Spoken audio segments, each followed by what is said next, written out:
Hello, madlang Double Gods.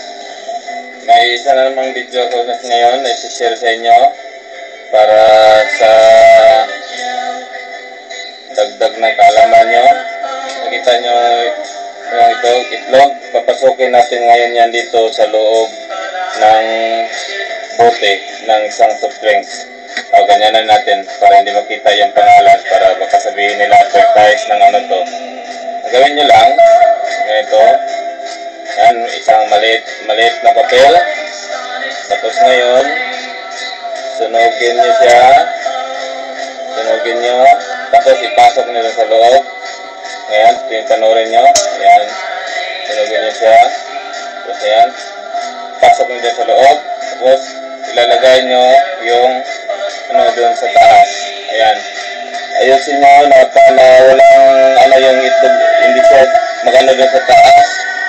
Para ngayon, papasok siya doon sa ilalim para hihigupin niya yan.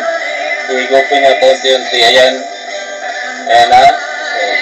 Hinihigup niya na. O, panoorin niyo lang. Ayan.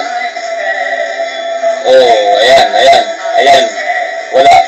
Hindi niya hinihigup. So, kailangan niya maghanap ng paraan para papasok siya doon sa loob.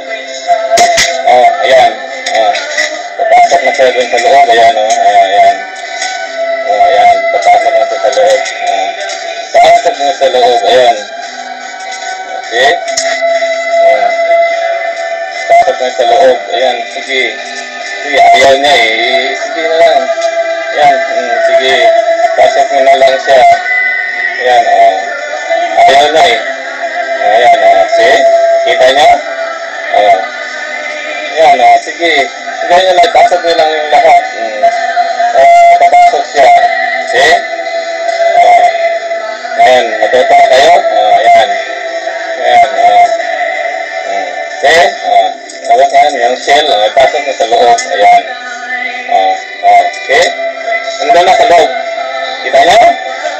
Okay. Maraming salamat. Sana natuto kayo. Muli, magpunas muna ako ng kamay ko.